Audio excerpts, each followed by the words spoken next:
नमस्कार व्यूअर्स, मैं हूं अमीश देवगन और आप देख रहे हैं देश का सबसे लोकप्रिय प्राइम टाइम कार्यक्रम आर पार। आज आर पार की शुरुआत में मैं दो तस्वीरों से कर रहा हूं। एक तरफ है गृह मंत्री अमित शाह का इंटरव्यू, जिसमें उन्होंने टाल ठोक कर कहा है कि 2024 के सियासी मुकाबले में कोई टक्कर में नहीं है। यानी अमित शाह ने 2024 में बीजेपी की हैट्रिक की हुंकार भर दी है। लेकिन दूसरी तरफ एक और बड़ी खबर है, नियमों की अनदेखी और लेन देन में बड़ी गड़बड़ी के गंभीर आरोप में दिल्ली से मुंबई तक ब्रिटिश ब्रॉडकास्टिंग कॉरपोरेशन यानी बीबीसी के दफ्तर पर इनकम टैक्स डिपार्टमेंट ने सर्वे किया है। लेकिन इस सर्वे को लेकर विपक्ष तिलमिलाया हुआ है, स्वाभाविक है, गुस्से में है। कांग्रेस कह रही है बीजेपी के लिए यह विनाशकाले विपरीत बुद्धि वाला दौर है। यहां तक कहा गया कि सरकार तानाशाही रवैया दिखा रही है। हालांकि बीबीसी पर महज सर्वे किया गया है, यह कोई सर्च या रेड नहीं है। और इस तरह का सर्वे इनकम टैक्स डिपार्टमेंट के लिए बेहद सामान्य प्रक्रिया के दायरे में आता है। सर्वे से पहले बीबीसी को कई बार नोटिस भी दिया जा चुका है, लेकिन बीबीसी ने नियम का पालन नहीं किया। इसके बाद यह एक्शन हुआ है। लेकिन बीबीसी के नाम पर बिना इतिहास के पन्ने खंगाले और शायद बिना किसी पुख्ता रिसर्च के विपक्ष एक बार फिर लामबंद हो गया है। वैसे जैसे हिंडनबर्ग के मामले में हुआ था।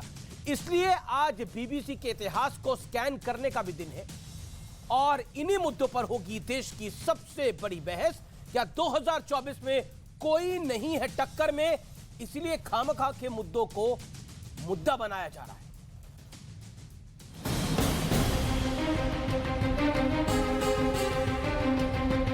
आज इन दोनों खबरों ने पूरे दिन खूब सुर्खियां बटोरी।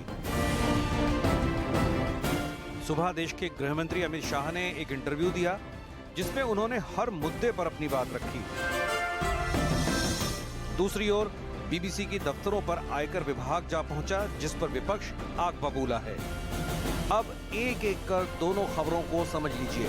गृह मंत्री अमित शाह ने दो टूक कहा है कि 2024 में मोदी के सामने कोई चुनौती नहीं है। मैं मानता हूं कि 2024 में कहीं कोई स्पर्धा नहीं है। देश एक तरफा मोदी जी के साथ आगे बढ़ रहा है। 3 राज्यों में है, नागालैंड, मेघालय और त्रिपुरा। तीनों पुराने कांग्रेस के राज्य हैं जी। कितनी मजबूती मिलती है देखते हैं परिणाम में। अडानी जी के बारे में कहा जाता है कि उनको सभी कॉन्ट्रैक्ट्स मिल रहे हैं और बीजेपी जो है उनका जो डिफेंस है वो इतना नहीं है, इतना स्ट्रांग नहीं है। अभी सुप्रीम कोर्ट ने केस का संज्ञान लिया है। देश की कैबिनेट के सदस्य नाते जब सुप्रीम कोर्ट ने किसी मैटर को सीज किया हो, उस वक्त मेरे लिए बोलना ठीक नहीं होगा। दूसरी ओर आयकर विभाग ने बीबीसी के दफ्तरों पर सर्वे किया, जिसके बाद पूरा विपक्ष मोदी सरकार के खिलाफ लामबंद हो गया। यहाँ हम जेपीसी की मांग कर रहे हैं अडानी के मामले में, और वहाँ सरकार बीबीसी के पीछे पड़ी हुई है।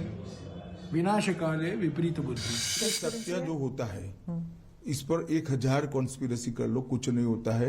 वो करोड़ों सूर्य की भांति तेजस्वी बनकर ही बाहर आता है। ये तो मोदी जी के पीछे 2002 से कर रहे हैं और हर बार मोदी जी मजबूत होकर, सच्चे बनकर और जनता की ज्यादा लोकप्रियता हासिल कर बाहर आए।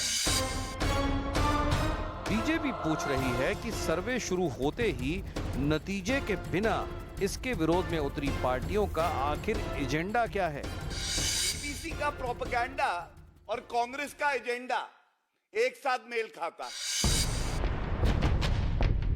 इससे पहले पीएम मोदी ने संसद में कहा था कि विपक्ष को ईडी का धन्यवाद देना चाहिए, क्योंकि ईडी जैसी एजेंसियों की वजह से पूरा विपक्ष एकजुट हो जाता है। लेकिन इन लोगों ने ईडी का धन्यवाद करना चाहिए कि ईडी के कारण ये लोग एक मंच पे आए हैं।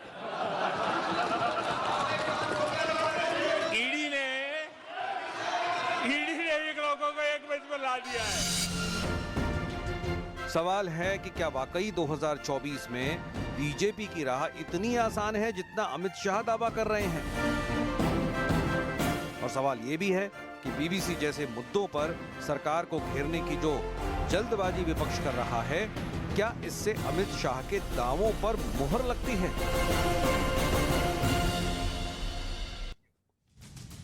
और अब वक्त है आर पार के सुप्रसिद्ध विश्लेषण का। मैं आपको 2024 की सियासी चढ़ाई का विश्लेषण दिखाऊंगा और आइए एक एक करके नजर डालते हैं कि किस तरह से सियासी चढ़ाई का प्रयास हो रहा है। मुद्दा बीबीसी ने बना दी जोड़ी। एजेंडाधारी हिडेनबर्ग के बाद बीबीसी के नाम पर एकजुट हो गया है विपक्ष। इसके बाद एक फैक्ट और रखना चाहता हूं मैं, बीबीसी पर इंदिरा गांधी का एक्शन। 1970 में इंदिरा गांधी ने बीबीसी को 2 साल के लिए बैन किया था और एंटी इंडिया गतिविधियों के चलते बैन किया था। कांग्रेस को 1970 की बात को आज याद दिलाना जरूरी है। अच्छा, इसके बाद बीबीसी को बेनकाब करने वाली एक स्टडी भी हुई है। भारत की नेगेटिव इमेज दिखाने पर लगातार इंदिरा गांधी ने बैन किया था, लेकिन इस पर जो स्टडी हुई है वो मैं आपको बता देता हूं। बीबीसी को जो स्टडी बेनकाब करती है वो ये है, 1947 से 2008 तक, ये कांग्रेस का लगभग काल है, के बीच यूनिवर्सिटी ऑफ लंदन के विशेषज्ञ की स्टडी ये कहती है कि भारत के प्रति बीबीसी एक एजेंडा चलाता है। उसका रवैया जो है वो पूर्व ग्रह और साम्राज्यवादी सोच वाला बताया है। यानी पूर्व ग्रह क्योंकि हमने राज किया, ये हमारे गुलाम है उस मानसिकता वाली, और साम्राज्यवादी सोच का मतलब भी यही होता है। तो कुल मिलाकर बीबीसी को लगता है कि हमने इस मुल्क पे राज किया है, हमारी बपौती है भारत, इसलिए हम कुछ भी कहेंगे इनको मानना पड़ेगा। लेकिन शायद 2014 के बाद वो दौर खत्म हो गया जिसमें बीबीसी जो कहता था वो होता था, इसलिए बीबीसी तिलमिलाया हुआ है, परेशान है, हताश है और निराशा के अंदर जिन मुद्दों को उसको ब्रिटेन में उठाना चाहिए क्योंकि उनकी अर्थव्यवस्था चरमराई हुई है, वहां पे कोविड का बहुत मिसमैनेजमेंट हुआ, उन सब मुद्दों पर ध्यान देना चाहिए। मैं बढ़ता हूं आगे। 2024 के लिए अमित शाह की हुंकार। अमित शाह ने कैटेगोरिकली कहा कि 2024 में कोई नहीं है टक्कर में, देश एक तरफा नरेंद्र मोदी के साथ है, इसका जिक्र किया अमित शाह ने। और उन्होंने लगातार ये इस बात में उन्होंने कहा 2002 से ही मोदी के खिलाफ ये लोग पीछे पड़े हैं और 1000 झूठों में से भी सच की रोशनी सूर्य की तरह होती है जो स्पष्ट निकल के सामने आती है।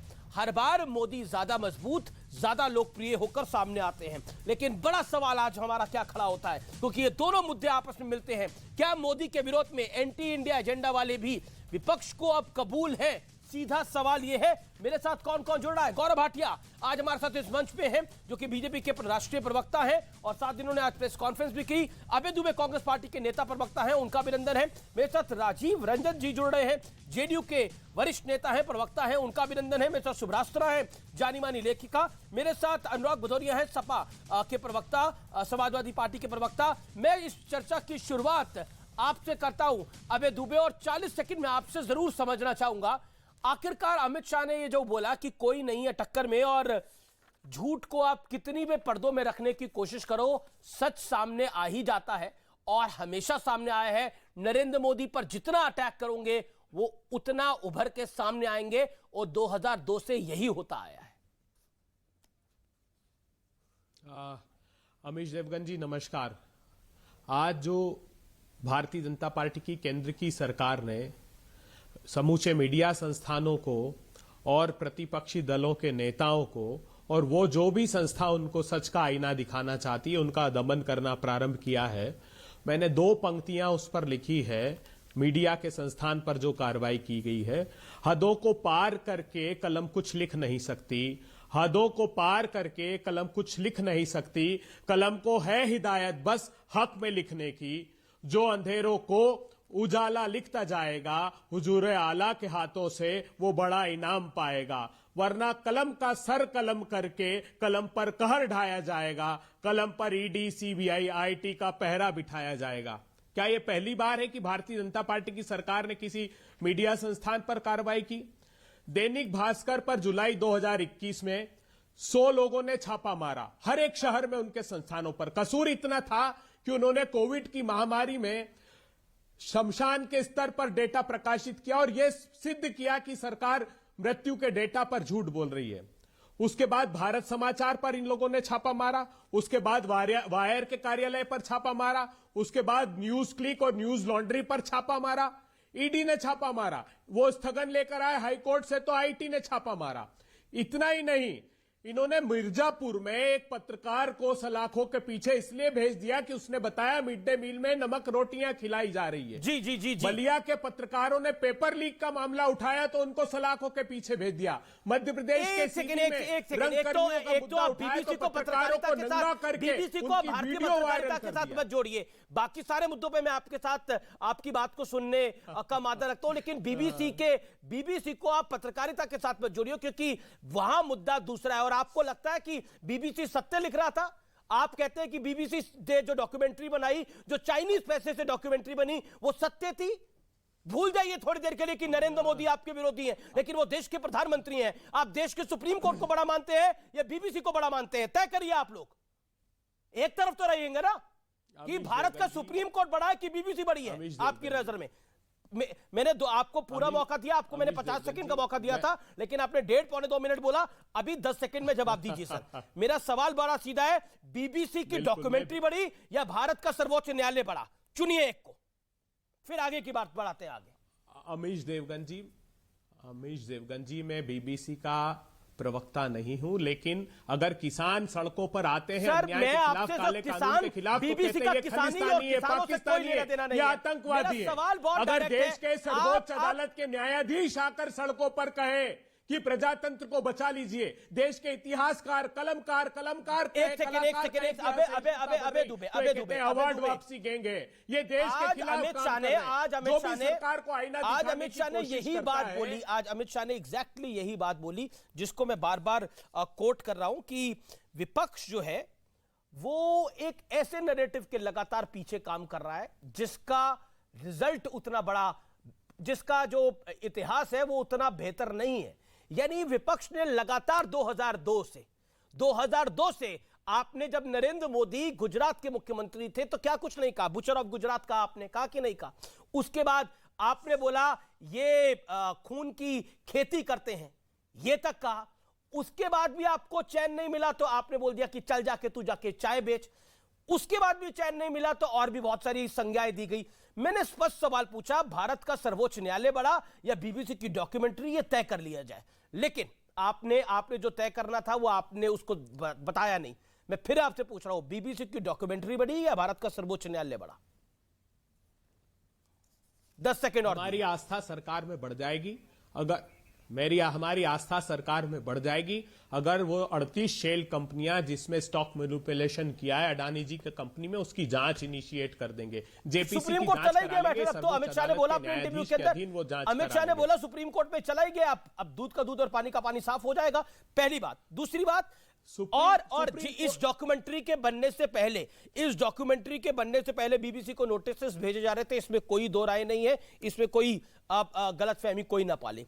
अब मैं गौरव भाटिया के पास आता हूं। इन्होंने आज प्रेस कॉन्फ्रेंस भी करी, लेकिन गौरव भाटिया अमित शाह के इंटरव्यू को मैंने देखा और उसमें कई बातें की गई। उसमें कहा गया कि कोई नहीं है टक्कर में, और सच की बात जो उन्होंने बोली कि सत्य पर 100 षड्यंत्र कर लो कुछ नहीं होता, वो सूर्य की भांति तेजस्वी बनकर बाहर आ ही जाता है। लेकिन कांग्रेस को लगता है कि सच को छुपाया जा रहा है, सत्य को छुपाया जा रहा है। और कविता भी पढ़ दिया दुबे जी ने। तो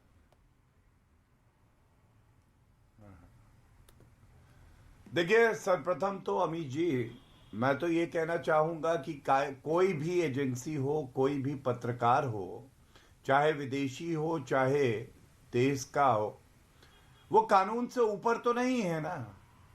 और सबसे बड़ी बात है, जब आईटी विभाग कह रहा है कि अभी कार्रवाई चल रही है और बीबीसी खुद कह रहा है कि हम आयकर विभाग के साथ सहयोग कर रहे हैं, तो कांग्रेस पार्टी छाती पीट पीट के क्यों कह रही है कि यह गलत हो रहा है? बीबीसी का तो वक्तव्य यह आया है कि हम सहयोग कर रहे हैं। और आपने बिल्कुल सही कहा, आयकर विभाग ने स्पष्ट किया है कि इससे पहले भी नोटिस दी गई। बीबीसी को चाहिए कानून का पालन करते हुए उन नोटिस का जवाब दे, और अगर वो मानती है कि नोटिस गलत भेजे गए हैं, इस देश में न्यायालय है, न्यायालयों में जाएगी और रद्द करा लेगी। लेकिन ऐसा हुआ नहीं है। मेरा सवाल आज ये है जी कि क्या ये सत्य नहीं है? देखिए, हाथ पे मैं प्रमाण लेके आया हूं। इंदिरा गांधी ने इसी बीबीसी पे बैन लगाया और 41 कांग्रेस पार्टी के ये मांग करते रहे कि ये बीबीसी जो गतिविधियां भारत में करती है ये भारत विरोधी है, तो आज क्या कांग्रेस के प्रवक्ता से ये नहीं पूछा जाना चाहिए कि अगर बीबीसी ने तब भारत विरोधी गतिविधियां करी और उस पर बैन लग गया 2 साल का, तो आज अगर कार्रवाई इनकम टैक्स विभाग कर रहा है तो कैसे गलत है? और निष्कर्ष पे पहुंचा नहीं है, छाती आप लोग पीट रहे हैं। दूसरी बात, जी जी जी, ये बड़ी अहम है जो अमित शाह जी के जी जी जी साक्षात्कार में भी आई है। हाँ देखिए अमीर जी, मुझे याद आता है कि एक पत्रकार निर्भीक जिसका बड़ा सम्मान देश में है, उसका नाम है अमीश देवगन। अमीश देवगन के वक्तव्य पे कांग्रेस शासित राज्य में एफआईआर हो गई थी। इतनी अभिव्यक्ति की आजादी दी थी इन्होंने अमीश देवगन को। और ऐसे ही एक अर्नब गोस्वामी है, जब इनकी महावसूली अघाड़ी थी तो महाराष्ट्र में उसकी गिरफ्तारी कर ली थी। ऐसे ही एक अमन चोपड़ा है, उसके खिलाफ भी मुकदमा दर्ज कर लिया था। और ऐसे ही और भी चैनल के पत्रकार हैं जहां जहां सत्ता में रहे हैं, अगर इनके आपको पता है एक परिवार के बारे में कुछ बोल दो तो तुरंत एफआईआर कर देते हैं, जेल में डाल देते हैं। ये लोग आके हमें पाठ पढ़ा रहे हैं कि अभिव्यक्ति की आजादी क्या होती है। ठीक है, मैं तो इतना कहूंगा, इंदिरा गांधी आपातकाल लगाया, किस तरह से 10 लाख से ज्यादा लोगों को जेल में डाला और किस तरह से लोकतंत्र का गला घोटा। लेकिन मैं मूल सवाल पर आता हूं। कम से कम देखिए बीबीसी विपक्ष के लिए महत्वपूर्ण होगा, सरकार के लिए महत्वपूर्ण हो सकता है, यानी शासन के लिए महत्वपूर्ण हो सकता है, लेकिन देश की जनता का कोई लेना देना नहीं। देश की जनता महत्वपूर्ण है। देश की जनता के लिए बीबीसी का कोई लेना देना नहीं है, इसलिए मैं देश के मुद्दों के ऊपर आना चाहता हूं, वो बहुत ज्यादा महत्वपूर्ण है इस समय। कहते हैं कि एक पुरानी कहावत है, शुभराष्ट्रा इसको समझती होंगी, बिहार से आती है कि चाय से ज्यादा गर्म केतली हो जाती है। तो कई बार जो होता है वो केतली जो है वो इतनी गर्म हो जाती है और उसको शायद रियलाइज नहीं होता कि वो इससे कितना बड़ा नुकसान चाय का भी कर रही है। लेकिन बहरहाल जिसको समझनी होगी कहावत को से मेरी बात को समझ गया होगा। लेकिन मैं अभी दुबे एक पॉइंट पर आना चाहता हूं, क्योंकि अमित शाह ने एक इंटरव्यू दिया, हो सकता है आपके लिए बीबीसी अदानी ये फोकस में हो, लेकिन अमित शाह ने एक बात बोली कि कोई नहीं है टक्कर में। ऐसे 100 षड्यंत्र आपने पहले भी करे हैं, नरेंद्र मोदी और मजबूत होकर लोकप्रिय होकर उभरते हैं। क्या आपको लगता है, और अमित शाह का ट्रैक रिकॉर्ड बहुत जबरदस्त है चुनावों के मामले में, ये तो आप भी मानेंगे? अमित जी, रुझान तो हिमाचल प्रदेश से आने लगे हैं। हिमाचल प्रदेश की जनता ने महंगाई पर जो सबक भारतीय जनता पार्टी को सिखाया है वो उसका संदेश दिल पे हाथ रख के सच बोलिए, हिमाचल प्रदेश रुझान है। घर घर में इन्होंने कहा कि प्रधानमंत्री के चेहरे पर वोट दीजिए, समूचे हिमाचल प्रदेश में। जी आज उत्तराखंड के क्या हालत है, हजारों युवा सड़कों पर हैं। भर्ती परीक्षाओं में जिस प्रकार पेपर लीक हो रहे हैं और हर प्रांत में भारतीय जनता पार्टी के लीक हो रहे हैं।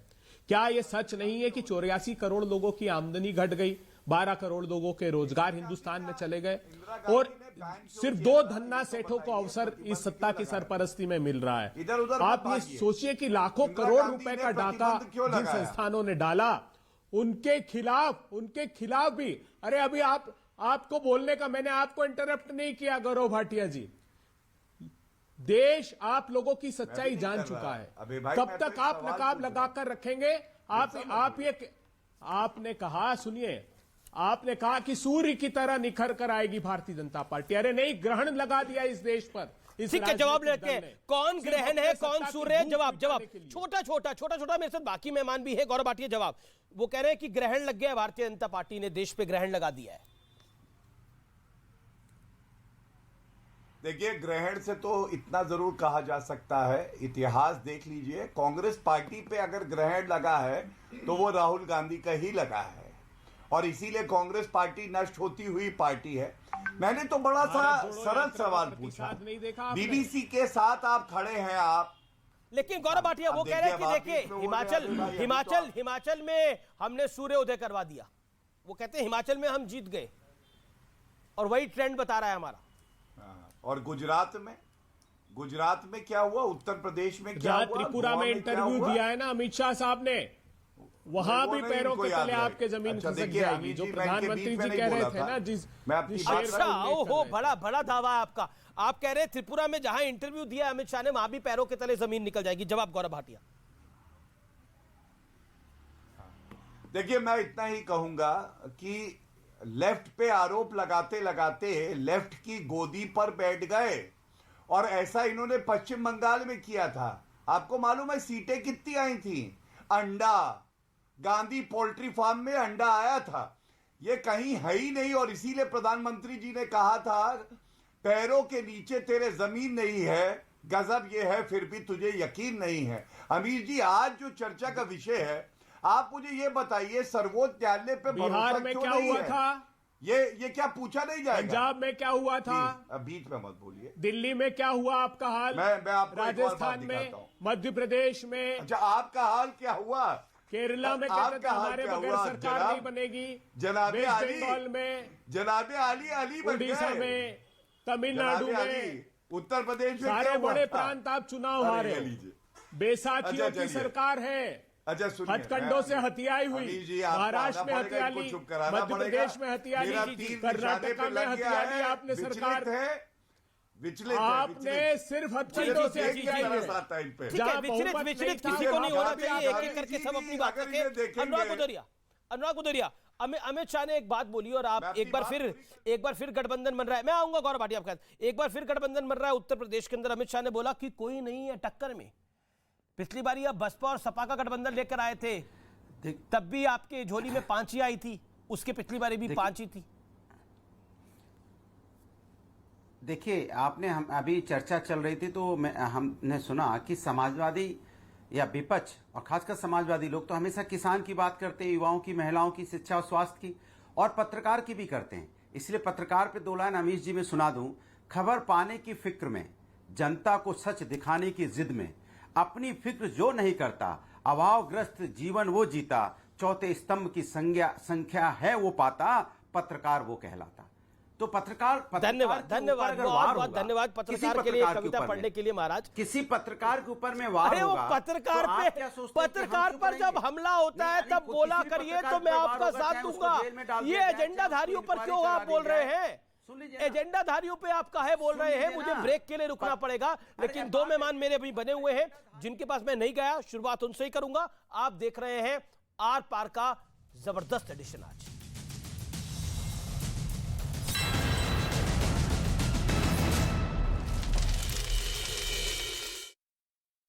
की सजा सुना दी है। इस मामले में 6 आरोपियों को सबूतों की कमी की वजह से बरी भी कर दिया गया। साल 2008 में एक मुजफ्फरनगर में गाड़ी की चेकिंग के विरोध में आजम खान और अब्दुल्ला आजम ने सड़क पर धरना दिया था।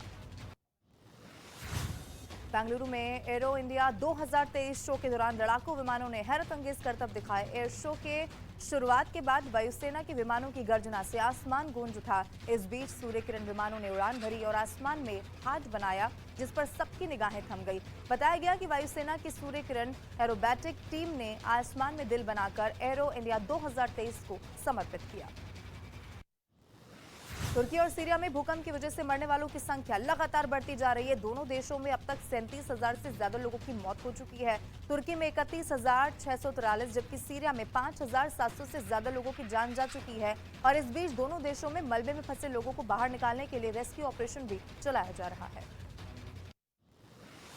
तुर्की के हतै में मलबा हटाने का काम लगातार जारी। भूकंप की वजह से कई इमारतें ध्वस्त हो चुकी है, तो वहीं कई इमारत जर्जर भी हो चुकी है और जिसे गिराकर उसका मलबा इस वक्त हटाया जा रहा है। जर्जर हुई इमारतें लोगों के लिए खतरा बनी हुई हैं, जिसे इस वक्त ढहाया जा रहा है। 8 दिन बीत जाने के बाद भी रेस्क्यू ऑपरेशन पूरा नहीं हो पाया। सोमवार को भी बचाव कर्मियों ने ढही इमारतों से कई लोगों को सुरक्षित बाहर निकाला।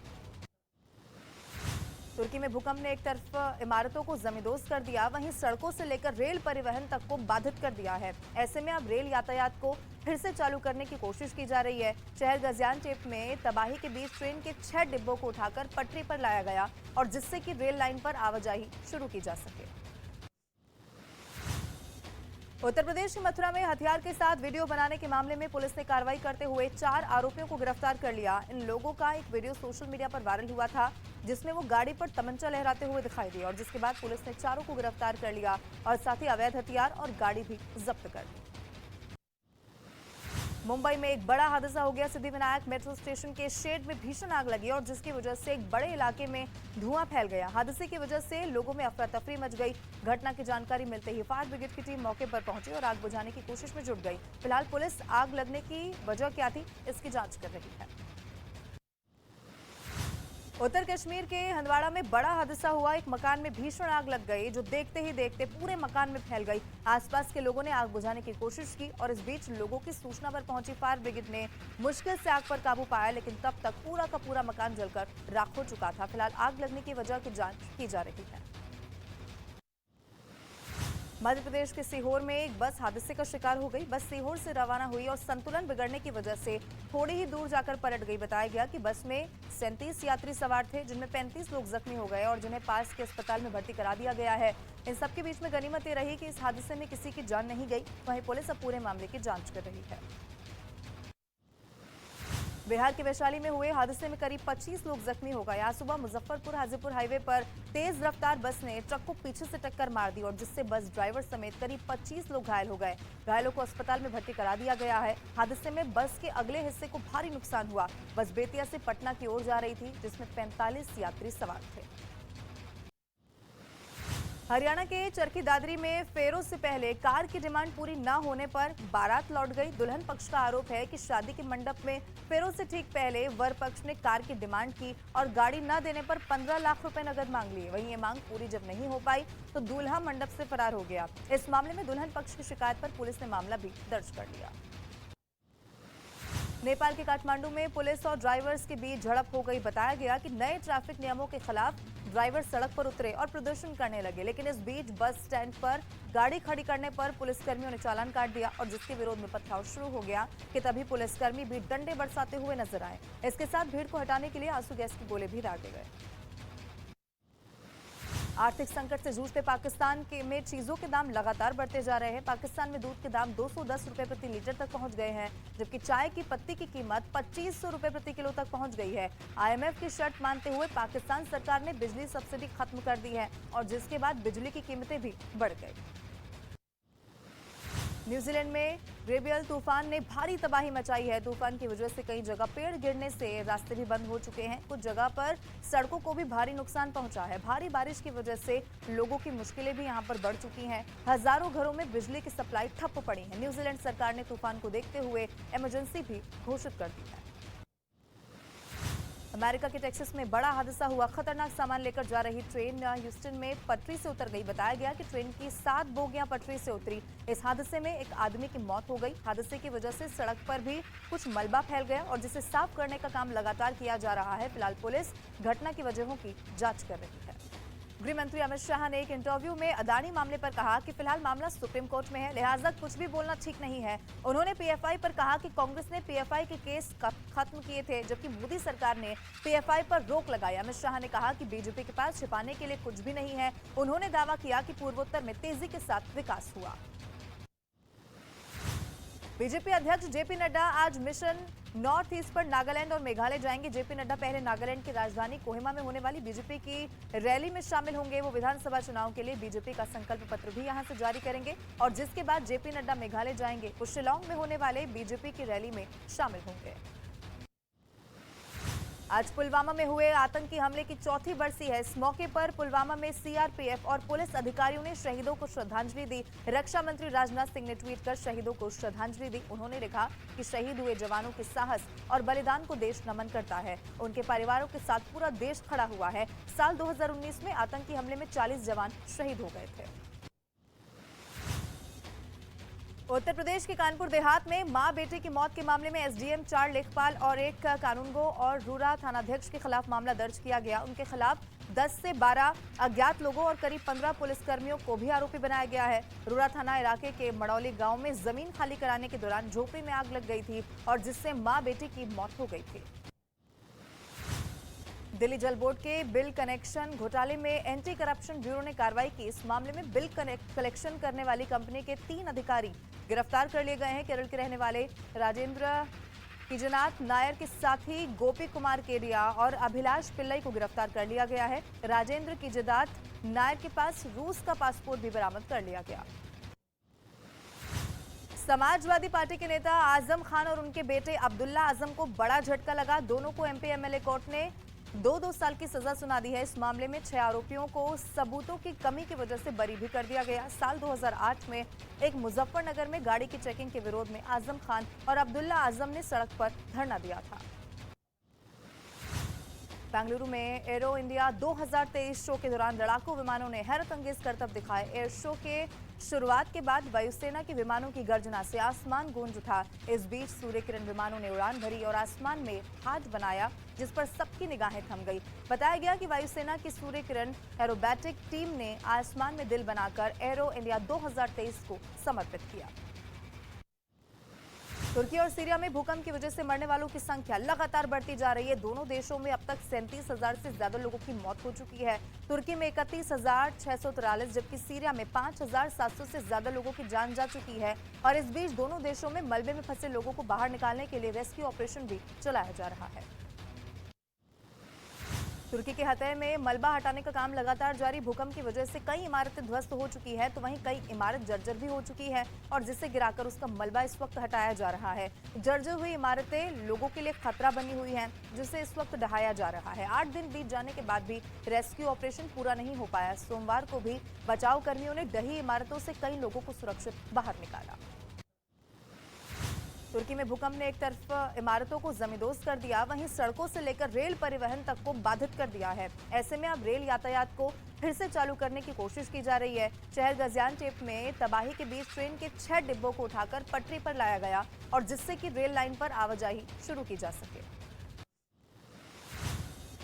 उत्तर प्रदेश की मथुरा में हथियार के साथ वीडियो बनाने के मामले में पुलिस ने कार्रवाई करते हुए 4 आरोपियों को गिरफ्तार कर लिया। इन लोगों का एक वीडियो सोशल मीडिया पर वायरल हुआ था, जिसमें वो गाड़ी पर तमंचा लहराते हुए दिखाई दिए और जिसके बाद पुलिस ने चारों को गिरफ्तार कर लिया और साथ ही अवैध हथियार और गाड़ी भी जब्त कर ली। वेलकम बैक व्यूअर्स, आप देख रहे हैं इस समय आर पार न्यूज 18 इंडिया पर। इस समय की बड़ी ब्रेकिंग स्टोरी है। अनुराग ठाकुर ने बीबीसी के खिलाफ जो आईटी सर्वे हुआ है उस पर उन्होंने बोला है कि अनियमितता अगर होती है, जहां जहां अनियमितताएं होती है वहां वहां कार्रवाई होती है। यह सामान्य कार्रवाई है। सर्वे के बाद जारी किया गया है प्रेस नोट तक। आईटी सर्वे पर अनुराग ठाकुर ने बोला है और प्रेस नोट जारी होगा यह भी कहा गया है। और मेरे साथ बात करने के लिए कई मेहमान इस समय बने हुए हैं। मैं सीधा रुख करता हूं राजीव रंजन का। राजीव रंजन जी, चलिए, ये तो बात हुई आईटी सर्वे की, अमित शाह के इंटरव्यू की। एक आपके नेता के इंटरव्यू को भी मैं पढ़ रहा था, गुलाम रसूल, जेडीयू के वरिष्ठ नेता हैं। वो कहते हैं मोदी पाकिस्तान से डरते हैं तो 30% मुसलमानों को सेना में भर्ती करे। क्या कार्रवाई करी आपकी पार्टी ने अभी तक? आपकी पार्टी के महासचिव भी हैं और विधायक भी हैं, काफी बड़े नेता हैं, पूरे थिंक टैंक है जेडीयू के। पार्टी ने उनके बयान को पूरी तरह से खारिज किया है।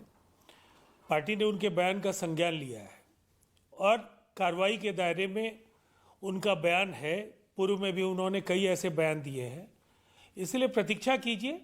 ये भारतीय जनता पार्टी नहीं है। हमारे यहाँ बदजुबानी करने की गुंजाइश नहीं है। अगर कोई भी सेना के मनोबल को गिराना चाहेगा, कोई भी धर्म के आधार पर राजनीति की वकालत करेगा, निसंदेह उसके खिलाफ जनता दल यूनाइटेड में इसके पूर्व में भी कई तरह के कार्रवाई किए गए हैं और इस पर भी विचार होगा। लेकिन मैं एक बात जरूर कहना चाहूँगा, देश में अनेक मसले हैं और आपने सबको सुना है। मैं आज एक बात जरूर कहना चाहूँगा कि जो लोग ये मानते हैं कि अगर उन्होंने 14 जीता तो 19 भी जीतेंगे और 19 जीतने के बाद 24 तो बहुत ही आसान है, इसलिए कि कहीं कोई विकल्प नहीं है।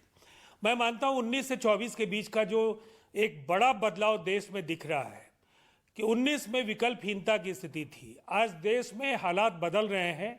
लगातार राजनीतिक दलों के बीच भारतीय जनता पार्टी के मुकाबले एक अच्छा विकल्प देश को मिले, इस दिशा में प्रयत्न जारी है। नीतीश बाबू है विकल्प, वो तो खुद ही स्ट्रगल पहले कर रहे हैं। आपको आरजेडी के नेता तो नहीं, उनको मैं क्या नाम कुछ कह जाते में हैं, वो तो बेचारे हो गए हैं अब। अमीश देवगन जी कौन बेकार हो गया, बेकार नहीं, कौन मैंने बेचारा खत्म हो बोला, गया, मैंने बेचारा मैं बोला। आपको केवल 2 उदाहरण देता हूं। वो तो बेचारे हो गए आप। नहीं, मैं आपको वो डेली मतलब मैं तो खुद देखता हूं आरजेडी मेरा के नेता जवाब जिन तो सुन शब्दों का लीजिए ना। इस्तेमाल अगर आप करते हैं, मैं लगातार तो बोल भी नहीं इंटरप्ट सकता करेंगे हूं। तो मैं अपनी बात ही नहीं कह पाऊंगा। बिल्कुल, आप कहिए अपनी बात को सर। नहीं, मैं तो आपके स्टूडियो में आपके सवालों का जवाब देने आया हूं, लेकिन जवाब तो आपको सुनना चाहिए। जी जी, मैं आपको 2 उदाहरण केवल बता देना जी चाहूंगा। बिल्कुल बता दीजिए। आप 1971 याद कर लीजिए, एक अपराजय जनादेश इंदिरा जी के नेतृत्व में कांग्रेस को मिला, 352 सीटें मिली थी। हालात बदले, 74 में बिहार में लोकनायक जयप्रकाश नारायण के नेतृत्व में परिवर्तन की आंधी चली और 77 में जनता पार्टी की सरकार बन गई। 1984 में राजीव गांधी को 414 सीटें मिली। बिल्कुल सही कह रहे हैं आप समझ सकते हैं कि भारतीय जनता पार्टी कल्पना भी नहीं कर सकती है उतनी सीटें लाने की। और मिस्टर क्लीन उनकी छवि बेहद अच्छी थी। हालात बदले, 89 में विश्वनाथ प्रताप सिंह के साथ जनता दल की सरकार बन गई। तो असंभव राजनीति में कुछ भी नहीं है। असंभव कुछ भी नहीं है। अगर बिल्कुल राजनेता हल नहीं बिहार करेगा, के संदर्भ में तो असंभव कुछ भी नहीं है। नीतीश अगर बाबू कोई कभी बीजेपी के राजनेता साथ हल आते नहीं हैं, कभी करेगा, आरजेडी के साथ चले जाते हैं। जनता बेदखल कर देगी। असंभव कुछ भी नहीं है सुब्राष्ट्र। नहीं, जनता सवाल नीतीश कुमार जी का नहीं, चुनाव नीतीश कुमार जी असुविधाजनक जवाबों को भी, उत्तरों को भी थोड़ा सम्मान दीजिए। बिल्कुल। अमीश देवगन जी, बिल्कुल सर। मैं बस इतना कहना चाहूंगा, सवाल देश का है और नीतीश कुमार जी के 40 वर्षों का संसदीय जीवन लगातार अनुकरणीय रहा है। तो Nitish ji prime minister candidate है कि नहीं है इस बारी? प्रधानमंत्री के उम्मीदवार है नीतीश बाबू की नहीं है? आपके नजर में बेचारे हैं, उन्होंने भारतीय जनता पार्टी को बिहार में नया मैंने जीवन मेरी दिया। नजर में बेचारे नहीं है। तो आप भारतीय फिर गलत जनता कह रहे हैं। पार्टी को मैं कहा आरजेडी ने उनको 77 बेचारा में बना दिया है। जनता पार्टी राष्ट्रीय का एक जनता दल अंग ने उनको होकर बेचारा बना दिया है। मैं आपको कह रहा हूं कि 77 में जनता पार्टी के ठीक है। एक अंग के रूप में जनसंघ को पहली बार सत्ता में हिस्सेदारी का अवसर मिला 67 के बाद। जी जी, और बिल्कुल। 1989 में जनता दल के साथ सर यू सहयोग मेड योर करके point, sir you made your point. Janata party की पहचान पहली बार सुब्राष्ट्रा भी बोल रही है। अब आप काफी देर बोले, मेरा तो सीधा पॉइंट है सुब्राष्ट्रा आपके पास। देखिए, अमित शाह ने एक इंटरव्यू दिया और उसमें उन्होंने सारी बातों का एक जवाब दिया कि लगातार प्रयास हुआ, और इसमें कोई दोहराई भी नहीं है कि लगातार प्रयास हुआ नरेंद्र मोदी की छवि को धूमिल करने का, लेकिन हर बार वो मजबूत होकर निकले। एक ट्रैक रिकॉर्ड है इसका, इसमें कोई लफाजी नहीं है जिसे हम कहते हैं। लेकिन दूसरी तरफ एक ट्रैक रिकॉर्ड यह जरूर है कि आपने जब जब नरेंद्र मोदी के खिलाफ मुद्दे उठाए, उसका नेगेटिव इंपैक्ट विपक्ष पे हुआ है। ये डेटास बताते हैं, इसमें मैं अपनी तरफ से कुछ ऐड नहीं कर रहा। और मैं फिर कहता हूं, नीतीश बाबू को आरजेडी ने बेचारा बनाया है, मीडिया ने बेचारा नहीं बनाया है। नीतीश बाबू सम्मानित नेता है। जी आमिश सुब्राष्ट्रा जी, आमिश जी, बिहार के संदर्भ में अगर ये बात की जाए तो जो आकलन आप कर रहे हैं वो आकलन बिल्कुल सही है। नीतीश कुमार जी की अपनी पर्सनल जो ब्रांडिंग थी, पर्सनल विश्वसनीयता थी, उसमें कमी नीतीश कुमार जी के खुद के अपने जो भी राजनीतिक उठापटक उन्होंने पिछले 5-10 साल में किए, उसकी वजह से हुई है। इसमें भी कोई दो राय नहीं है। जो इज्जत वो बनाकर रख सकते थे, जो रिस्पेक्ट नीतीश कुमार जी की थी, उन्होंने स्वयं अपनी छवि को, अपने रिस्पेक्ट को धूमिल किया है। मैं बीबीसी वाले मुद्दे पर थोड़ा कहना चाहती हूँ। आईटी डिपार्टमेंट ने 2500 करोड़ के टैक्स इवेजन 2012 से लेकर के अब तक बीबीसी इंडिया कॉरपोरेशन पे लगाए हैं। ये कयास लगाए गए, इसी की जांच चल रही है। पहली चीज। दूसरी चीज, क्या बीबीसी के साथ ये पहला मामला हुआ है? बीबीसी अपने ही कंट्री में, अपने ही देश में, यूनाइटेड किंगडम में जिस तरीके से अपने प्रेजेंटर्स को पे करती थी, पेमेंट्स जो जाते थे, मैं पूरा डेटा ले करके बैठी हूं, जो पेमेंट जिस तरीके से जाती थी, वो हर साल लगभग 10 मिलियन पाउंड की बचत होती थी, क्योंकि वो स्पेशल टैक्स व्हीकल का उपयोग करते थे।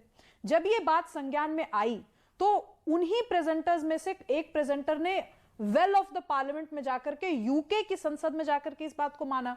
क्या इसका बीबीसी ने वहां विरोध, बीबीसी का कोई विरोध नहीं हुआ लंदन में कि वहां डेमोक्रेसी खतरे में है या इस तरह की कोई बात नहीं हुई। हमारे यहाँ एडिटर्स गिल्ड तो बड़ा प्रेस रिलीज छाप रही है कि बड़ा लोकतंत्र पर हमला है। वहां पर बीबीसी ने अंडर द टेबल सेटलमेंट किया। वहां 8.3 मिलियन पाउंड का जो जुर्माना देना था वो दिया बीबीसी ने। तो कहने का मतलब यह है कि जो organisation tax evasion, tax fraud के लिए अपने देश में बदनाम है, उस फिर चाय से ज्यादा organization केतली को क्यों गरम हम है, ये अपने बताइए देश ना। में देखिए क्यों defend देखिए कर मेरी रहे हैं? ऑडियंस को बीबीसी से कोई लेना देना नहीं है, मैं आपको सच बताऊं, वो बीबीसी का मतलब कितना जानते होंगे नहीं जानते होंगे उस पर अभी हम एक डिबेट कर सकते हैं, लेकिन ये बताइए चाय से गरम केतली क्यों हुई पड़ी है फिर, अगर कुछ भी नहीं। यही सवाल मैं अभी पूछना चाह रही थी आमिर जी, कि यही सवाल मैं पूछना भी चाह रही थी कि ये तो खैर बीबीसी का इतिहास संदर्भ देने के लिए कहा गया। जी जी जी। बीबीसी का लेना देना हमारे देश की ऑपोजिशन को क्यों हो, हमारे देश के किसी भी नागरिक को क्यों हो? अगर उसने कोई डॉक्यूमेंट्री बनाई नहीं बनाई, जो भी किया, उससे हमें क्या लेना देना? ठीक है। ये बात टैक्स इवेजन की है, यहां पर फ्रीडम ऑफ एक्सप्रेशन की बात कहां से आ जाती है? तो ये जो आप केतली गर्म होने वाली बात करें, ये केतली बहुत बहुत इश्यूज पे गर्म होती है, लेकिन Anurag Bhadauria 40 second, Anurag Bhadauria 40 second, then Gaurav Bhatia and Abhay Dubey. Anurag ji नहीं सवाल नहीं मैं वही आपसे पूछना चाह रहा हूं अमीश जी, कि चाय से ज्यादा केतली गर्म इस देश में, यही तो दिक्कत है कि भाई आप देखिए किस तरह की बातें हो रही हैं। अरे हम तो कह ही रहे हैं कि पत्रकार के साथ खड़े, क्या उत्तर प्रदेश में या और प्रदेश में पत्रकारों के साथ अन्याय नहीं हुआ? क्या उनको जेल में नहीं डाला गया? अब उसकी आवाज उठाना, अगर उसकी आवाज हम नहीं उठाए, अगर विपक्ष उनकी आवाज नहीं उठाएगा, कहोगे विपक्ष उनकी बात नहीं करता। विपक्ष तो पत्रकारों की बात करता है, किसानों की बात करता है, युवाओं की बात कर रहा है, महिलाओं की। अमित शाह कह रहे हैं कि कोई नहीं है टक्कर में, अमित शाह कह रहे हैं 2024 में कोई नहीं है टक्कर में। अब अगर हम खड़े हो, नहीं देखिए ये बड़ा अच्छा डायलॉग है। पहले हम भी कहते थे जब चुनाव कॉलेज में होते थे, कोई नहीं है टक्कर में, क्यों पड़े हो चक्कर में? सुन तो लीजिए, कोई नहीं है टक्कर, सुन तो लीजिए। अरे बात सुन ही नहीं रहे हो आप। नहीं कहते थे कोई नहीं है टक्कर में, क्यों पड़े हो चक्कर में। तो उसके बाद मैं आपको बता दूं, इस बार जो रिजल्ट आने वाला 2024 में, भारतीय जनता पार्टी गौरव जी को लेके आइए, देश में नजर नहीं आएगी। खासकर उत्तर प्रदेश में भारतीय जनता पार्टी का लोकसभा में सफाया होगा। वो कहते पहले हम भी कहते थे, अब हम नहीं कहते हैं, अब आप कह रहे हैं गौरव भाटिया। अरे कॉलेज के दिनों में अब जो होना था हो गया अनुराग भाई, अब रफू करने से कुछ फायदा नहीं है, जो होना था वो हो गया, जो बोलना था वो बोल दिया है। कोई नहीं है टक्कर में, तो ये तो मैं वही बोल रहा हूँ। अरे अनुराग जी कुछ गलत नहीं बोला है, कुछ गलत नहीं बोला है, सच्चाई बोली आप। अरे मैं कह रहा हूँ कॉलेज के दिनों को मैंने बोला कि उत्तर प्रदेश में बीजेपी का सफाया होगा, उसको आप नहीं लेना चाह रहे हो। उसको रफू कितना भी करते रहे, रफू का निशान रहेगा ही रहेगा भाई जी। चलिए, आपने कोई गलत नहीं बोला है, इंटर डिफेंसिव मत होइए इस विषय पर, सही है, कुछ गलत नहीं है इसमें। गौरव जी। धन्यवाद अमीर जी। देखिए, सर्वप्रथम तो आप उनके जख्मों पे इस तरह से नमक डाल के आनंद लेते हैं, ये अच्छी बात नहीं है। क्यों छोड़ दिया इन्होंने कहना कोई नहीं है टक्कर में, कहां पड़े हो चक्कर में? क्योंकि देखिए, मैं आपको दिखाता हूं अखिलेश यादव का वक्तव्य। उत्तर प्रदेश चुनाव से पहले कह रहे थे 300 पार, कोई नहीं है टक्कर में, साइकिल हो गई पंचर, हैंडल गया टूट, चली नहीं। और हम जानते हैं भाजपा की सरकार पुनः आई, तो फिर गलती का एहसास हुआ कि भैया यहाँ कहां पड़े हैं हम लोग चक्कर में। अभी गौरव जी बोल रहे 30 सेकंड, फिर आप बोल लीजिएगा, शांत रहिए।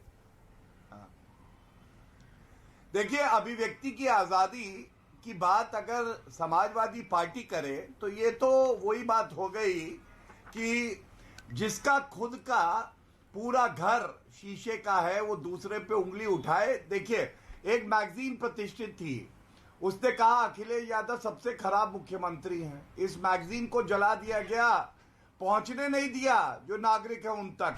एक चैनल था, नाम नहीं लूंगा अमीर जी, उसका ब्लैकआउट कर दिया, क्योंकि वो बता रहा था कि मुजफ्फरनगर दंगों में किस तरह से अखिलेश यादव के जो साथी हैं, मौलाना थे आरोपी, उनको बुलाया जा रहा था, वो ही लिप्त थे। और एक बात मैं और बता दूं, किसानों की बात तो ये कभी करे ही ना। आजम खान जेल गए क्यों? क्योंकि वो किसानों की जमीन हड़प रहे थे। अब आज के मुद्दे पे मैं केवल 10 सेकंड लूंगा। आज ये पूछा जाना चाहिए, जैसा अमित शाह जी ने भी अपने वक्तव्य में कहा, अगर आपको किसी से परेशानी है, आपको लगता है जांच होनी चाहिए, सर्वोच्च न्यायालय संज्ञान ले चुका है, आप क्यों नहीं विश्वास करते? मोदी जी को क्लीन चिट सर्वोच्च न्यायालय ने दी, आप विश्वास क्यों नहीं करते? राफेल का फैसला आ गया, विश्वास सर्वोच्च न्यायालय पे क्यों नहीं करते हैं आप? जन लोया का फैसला आता है सर्वोच्च न्यायालय, अपना आदेश सुनाता है, विश्वास क्यों नहीं करते? क्या ये पूछा नहीं जाएगा? ठीक है, अनुराग कुछ कहना चाह रहे हैं। बीबीसी कह रहा है कि हम आयकर विभाग के साथ सहयोग कर रहे हैं, अभी तो मैंने आपको बताया एक मैगजीन ली, सुनिए, मैंने अभी देखिए बीजेपी के प्रवक्ता एक मैगजीन लिए दिखा रहे हैं, देखिए मैगजीन को कहाँ कोई जलाते हुए कुछ है क्या? अमीर जी, आप भी 3 दिन से पत्रकारिता कर रहे हैं, क्या समाजवादी पार्टी सरकार में आपके साथ कोई अन्याय हुआ? क्या किसी पत्रकार के साथ कोई अन्याय हुआ? अगर पत्रकारों का सम्मान, अगर पत्रकार की जो कार्यशैली का सम्मान अगर किसी ने किया है तो समाजवादी पार्टी सरकार में हुआ है, इसको मत भूलिए। ये जला दी गई थी, वो हो गई थी, समाजवादी लोग ये काम नहीं करते हैं। हाँ, तो अरे वो तो फिर आप ही तो कह रहे हो, अरे अभी तो संसद में कहा गया कि लिखी हुई बातों पे यकीन कैसे कर लेते हो भाई? जवाब ले लेते हैं। में बात आ गई, किसी ने लिख दिया, अगर किसी पेपर ने लिख दिया तो गौरव आप शांत हो जाइए। ये कहा गया। ओके, शुभराष्ट्र कुछ ऐड करना चाहती है? देन अबे दुबे मैं आपको बता रहा हूं। शुभराष्ट्र 30 सेकंड, शार्प 30 सेकंड, देन अबे दुबे जी। जी, मुझे एक वाक्य याद आ रहा है, प्लीज मुझे याद करवाइएगा आमिर जी। अभी बहुत हाल फिलहाल की बात है कि कोई एक प्रेस कॉन्फ्रेंस चल रही थी जिसमें अखिलेश यादव जी से सवाल पूछा गया, कुछ तीखे सवाल पूछे गए, सीधा पत्रकार का नाम लेकर पूछा है कि इनका आपका नाम क्या है, आप लोगों को हम देख लेंगे जब वापस आएंगे। तो इससे समाजवादी पार्टी के मुंह से पत्रकारों के लिए जो शब्द निकल रहे हैं ना कि हम इतना सम्मान करते हैं, हम इनका ये करते हैं, ओपन धमकियां देते हैं ये लोग। ओपन धमकियां इन लोगों ने इंस्टीट्यूशनली भी दी है, पुलिस को ओपन धमकियां मिली हैं। क्या बात कर रहे हैं? कौन से फ्रीडम ऑफ एक्सप्रेशन की बात कर रहे हैं? कौन से आजादी की बात कर रहे हैं? और ये जो प्रश्न पूछा गया था ना अखिलेश यादव जी ने, जो प्रश्न पूछा था ना, वो जाति सूचक प्रश्न था। मत बोलिए अनुराग जी, तिलमिलाइए मत, कितनी गर्म मत कीजिए। सवाल जो आपने जो बात कही है उसका प्रमाण बता रही हूं, वीडियो सर्कुलेट हो रहा है, वायरल हो रहा है। आप बैठ करके अगर ये चाहेंगे कि समाजवादी पार्टी कितनी हितैषी है देश की मीडिया की, इस बात पे आप बहस मत कीजिए। लेकिन बीबीसी का मीडिया से क्या लेना देना, पत्रकारिता से क्या लेना देना? प्रोपेगेंडा चलाते हैं वो। और ये बात मैं नहीं कहता जी, ये बात मैं नहीं कहता, ये बात इंदिरा जी कहती थी। क्या अबे भाई, इंदिरा गांधी ने गलत सोचा था? एक सेकेंड, मैं आपसे पूछता हूं अबे भाई, क्या इंदिरा जी गलत सोच रही थी? क्या इंदिरा जी की सोच गलत थी अबे भाई? उन्होंने 2 साल का बैन लगाया था। बड़ी विद्वान प्रवक्ता है शुभराष्ट्र जी, बहुत अध्ययन करके आती, बीबीसी का टैक्स इवेजन का बड़ा स्टडी करके आई। एक बार सरकार से कहिए ना कि ये भी स्टडी कर ले कि साइप्रस में, यूएई में, मॉरिशस में जो 38 शेल कंपनियां हैं जिसमें आरोप है कि 253 मिलियन यूएसडी का लोन एक मॉरिशस एंटिटी से, जिसके डायरेक्टर उनके बड़े भाई हैं, उसके बाद 692 मिलियन का इन्वेस्टमेंट उनकी कंपनियों से, तो 38 शेल कंपनी से। विनोद अडानी सुनिए, अब क्या हुआ? 6 एयरपोर्ट जो अडानी जी को दिए, airport economic regulatory authority of India 2008 का एक्ट को वायलेट करके दिए। पहले एक्ट चेंज करना चाहते थे, एक्ट चेंज नहीं किया। सर मैंने जो आपसे सवाल पूछा, अबे जी, आप इंदिरा जी के विषय में कुछ बोलना नहीं चाहते? ये जांच नहीं कराएंगे आप? इंदिरा जी के विषय में कुछ बोलना नहीं चाहते? रेडियस नहीं, एक सवाल नहीं, इस सवाल का जवाब दीजिए। अब मैं दूसरे विषय पर आता हूँ, आप मैं एक सेकंड, अबे जी शांत। अबे जी, इंदिरा जी ने क्या 2 साल का जो बैन लगाया था वो गलत लगाया था? हाँ या ना में बताइए ना, क्यों लगाया था 2 साल का बैन? अमीश देवगन जी, आपने क्या कहा कि वो भारत के खिलाफ एजेंडा चला रहे थे। हाँ, आज क्या ये एजेंडा भारत के खिलाफ है? मैंने वेरी गुड। अब रुकिए, अब रुकना पड़ेगा। अब आपने तथ्य मांगा ना, मैं आपको एक तथ्य देता हूं। अब एक दूसरी कहानी सुनिए, व्यूअर्स थोड़ी देर के लिए अपने मोबाइल फोन को साइड पे रख दीजिए, अपने रिमोट को साइड पे रख दीजिए। जो मैं आपको दिखाने जा रहा हूं वो जरूर देखिएगा। मैं आपको इंडियन एक्सप्रेस की एक प्रति दिखा रहा हूं 14 अगस्त 1975 की। 14 अगस्त 1975 की यह प्रति क्या कहती है? कांग्रेस के 41 सांसदों ने एक स्टेटमेंट पर दस्तखत किया जिसमें बीबीसी पर भारत के खिलाफ खबरें लिखने का आरोप लगाया और सरकार से मांग की गई कि बीबीसी भारत में रिपोर्ट की छूट नहीं मिलनी चाहिए, कि वो भारत में रिपोर्ट ना कर पाए, क्योंकि बीबीसी जानबूझकर भारत की छवि खराब कर रहा है। यह 14 अगस्त 1975 में कांग्रेस के सांसदों ने चिट्ठी लिखी थी। इंदिरा गांधी ने 2 साल के लिए बैन किया था। मैं पूछता हूं कि देश की सुप्रीम कोर्ट ने जब नरेंद्र मोदी को क्लीन चिट दे दी है गुजरात के मामले के अंदर, तो बीबीसी कौन होता है सवाल खड़ा करने वाला? मुझे अपने देश के सुप्रीम कोर्ट पे भरोसा है, मुझे एक प्राइवेट इंस्टीट्यूशन पे भरोसा क्यों होगा, एक विदेशी इंस्टीट्यूशन पे भरोसा क्यों होगा? कहते हैं ना, गोरे चले गए गुलाम छोड़ गए इस देश के अंदर, गोरे चले गए और गुलाम छोड़ के चले गए इस देश के अंदर। सच्चाई यह है। अबे दुबे जवाब दीजिए, आपके 41 सांसद तब गलत थे या अब गलत है? जवाब दीजिए। स्वर्गीय इंदिरा जी तब गलत थी या अब गलत है? क्या ये वाले युग की कांग्रेस इंदिरा गांधी को भी नहीं मानती? अमीश देवगन जी, विनम्रता से पूछना चाहता हूं, आपने एक मंत्री महोदय का भारत सरकार के बाइट भी बताई, इंटरव्यू भी बताया, क्या उन्होंने कहा कि हमने इसलिए कार्रवाई की कि बीबीसी ने डॉक्यूमेंट्री बनाई? जो तर्क आप दे रहे हैं, दोनों अलग बातें हैं। भारतीय जनता पार्टी की सरकार, जो भी संस्थान जी इनको आईना दिखाने की कोशिश करता है, उन पे कार्रवाई की जाती। मैंने लंबी फहरिस्त दिखा। जवाब गौरव भाटिया, अब गौरव भाटिया का जवाब होना चाहिए, गौरव जी का जवाब होना चाहिए, जरूरी है। प्रतिपक्षी दल के नेताओं के खिलाफ भी, स्टालिन के खिलाफ तमिलनाडु में कार्रवाई की इन लोगों ने, वेस्ट बंगाल में इन लोगों ने, जब तक भारतीय जनता पार्टी में शामिल नहीं हुए शुभेंदु अधिकारी के खिलाफ एक नैरेटिव, एक गौरव भाटिया इस सवाल का जवाब, एक नैरेटिव विपक्ष बिल्ड कर रहा है, और इस नैरेटिव का जवाब भारतीय जनता पार्टी के शासन के पास, बीजेपी के प्रवक्ताओं के पास होना चाहिए, और कॉन्क्रीट आंसर होना चाहिए कि आपके खिलाफ जो नेता होता है, जो आपके खिलाफ बोलता है, उस पर कार्रवाई हो जाती है। ये एक नैरेटिव गढ़ा गया है, ये एक नैरेटिव बनाया गया है, और विपक्ष का एका इस पे अरविंद केजरीवाल भी लालू यादव के साथ एक हो जाते हैं, लालू यादव ममता बनर्जी के साथ एक हो जाते हैं, ममता बनर्जी स्टालिन के साथ एक हो जाती हैं, ठीक है, फिर टीआरएस बीआरएस आ जाता है। जवाब सुनिए, हाँ सुनिए।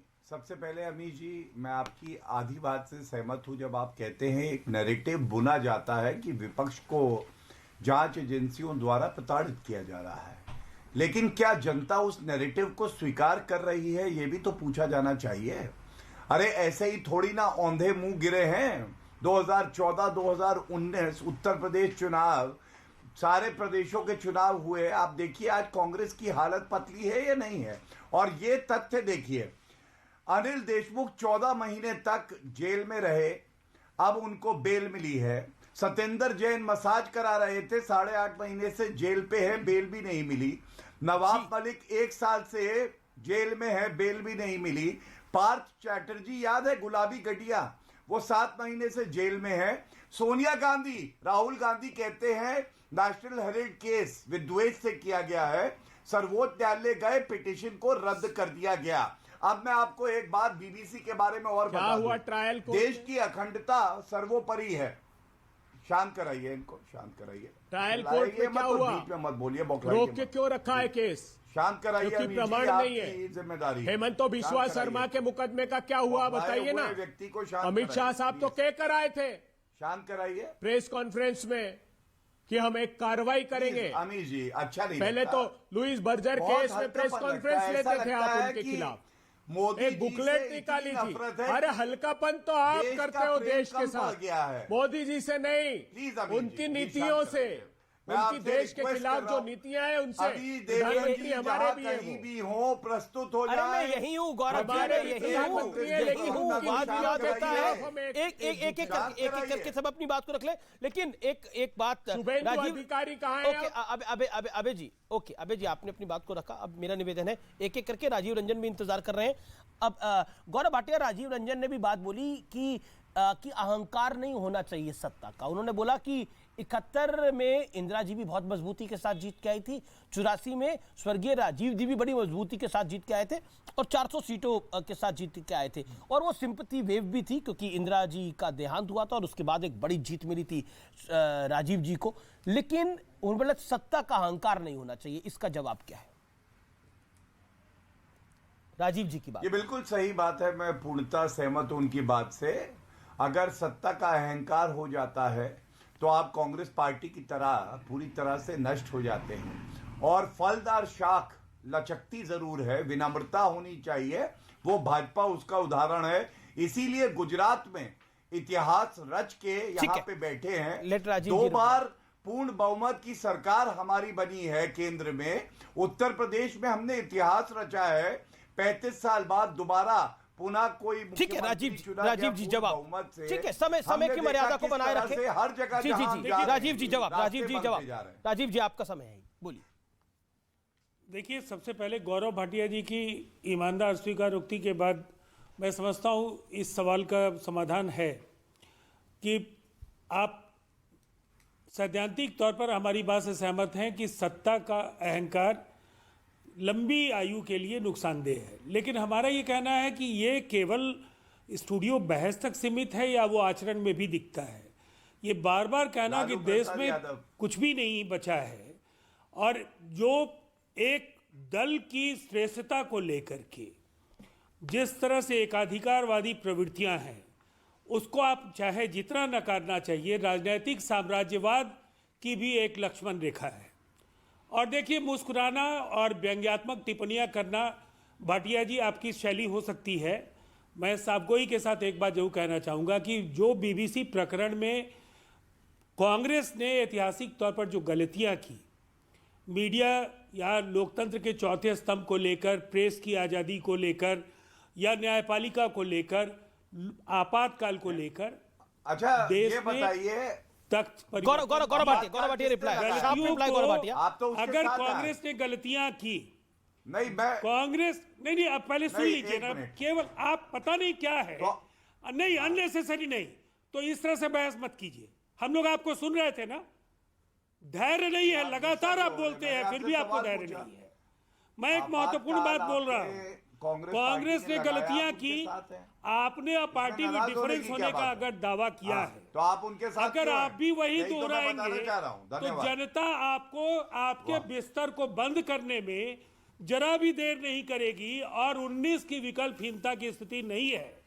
और मैं पूरी तरह से आपको कहता हूं, जब मुद्दे होंगे ये तो वक्त बताइए, नेतृत्व उभर करके आएगा, कुछ प्रीपोल अंडरस्टैंडिंग होंगे, कुछ पोस्टपोल अंडरस्टैंडिंग्स होंगे, लेकिन अगर आप लेकिन सब एक हो जाएंगे। गौरव भाटिया, स्टूडियो में गौरव भाटिया, आप नैरेटिव क्लियर है। अमित शाह कह रहे हैं कि कोई नहीं है टक्कर में, और दूसरी तरफ कहा जा रहा है कि अगर सब लोग साथ आएंगे तो नरेंद्र मोदी निपट जाएंगे। ओके, जवाब नैरेटिव क्लियर कट है।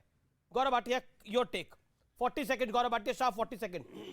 देखिए अमीर जी, मैं बिल्कुल तथ्यों के आधार पे ये कह सकता हूं 2019 में भी ऐसी ही मुहिम चली थी। ये लोग सब लोग आपस में ही लड़ते रहते हैं, ना इनके पास दिशा है, ना नेता है, ना जनता के लिए कुछ है। ये लूट खसोट करने आते हैं और इसीलिए जनता इनको नकार देती है। आप मुझे बताइए, अरविंद केजरीवाल क्या इनको स्वीकार्य है? 77 में अगर जनता पार्टी का हिस्सा नहीं होते ना गौरव जी, तो पता नहीं चलता कि आप हैं कहां। अभी तो आप गुस्सा हो रहे थे। 89 में अगर जनता दल के साथ मिलकर अलायंस में आपको सीटें नहीं मिलती, अतः पता नहीं होता 84 में 2 सीटों पर आप निपट बोल रहे हैं, आप चुप नहीं करा रहे। आप हमारे बोलने में बोलते रहे, वो अच्छी बात है। अभी ये कैसा अहंकार है गौरव भाटिया? ये अहंकार कैसा है कि आप मुझे इंटरप्ट करेंगे और मैं आपको एक तरफा बोलने दूंगा? ठीक है। अच्छा, आप ये तो जनता को तय करने दीजिए कौन अहंकारी लग रहा है कौन नहीं, लेकिन मैं एक बात जरूर कहूंगा, जनता तय कर रही है ना। पहले बहस में तो ये तय मत कर दीजिए कि आप ही को बोलने का अधिकार है। कहा था कि ये चारा घोटाले वालों के साथ मैं पुनः नहीं जाऊंगा, लेकिन चले गए। अरे छोड़िए, पहले आप ये 77 और 89 बताइए ना। ये तो बताइए। आपका जो जन्म जिन स्थितियों में हुआ, राजनीतिक परिदृश्य में आपका स्थान बना, राजीव जी भूमि के नेताओं ने आपकी ये हैसियत बनाई है। 77 और 79 में क्या आपको लगता है ये 77 और 79 वाला दौर है? और उन्हीं लोगों ने आपकी हैसियत बिगाड़ी है। हम तो धन्यवाद देते हैं। देखिए Amit ji, okay 10 second Subhash 10 second है मेरे पास। 77 और 79 वाला दौर है। आमिष जी, राजीव जी का मैं बहुत सम्मान करती हूँ, पर्सनली भी हम लोगों की आपसी जान पहचान भी है। मैं इतना ही कहना चाहती हूँ, जेडीयू जिस प्लैंक पे खड़ी थी और जेडीयू आज जिस प्लैंक पे खड़ी है उसमें जमीन आसमान का फर्क है। शुक्रिया। समय यहाँ पर समाप्त होता है। अबे जी, मैं आना चाहता था आखिरी दौर में आपके पास, लेकिन समय इतनी इजाजत देता है। लेकिन दौरों की बात हुई, सालों की बात हुई, तो मैं 1975 में भी गया और मैंने जो 1970 में बीबीसी पे बैन लगाया गया था उस पर भी मैं गया, लेकिन क्योंकि 77 की बात हुई और क्योंकि 79 की बात हुई तो यह बताना जरूरी है 77 और 79 के दौर में 75 में इमरजेंसी लगी थी और राजीव गांधी के शासन में 1984 में बोफोर्स का मामला सामने आया था। और मामला कौन सामने लाया था? उन्हीं की सरकार के वित्त मंत्री विश्वनाथ प्रताप सिंह। इसलिए वो दौर खराब हुआ था कांग्रेस पार्टी का। लेकिन इस दौर में ऐसा नहीं हो रहा। विपक्ष क्या ये गलती कर रहा है? इस सवाल के साथ मैं छोड़ जाता हूं। आप लोगों ने आज का कार्यक्रम देखा। नमस्कार। अगला कार्यक्रम तैयार है।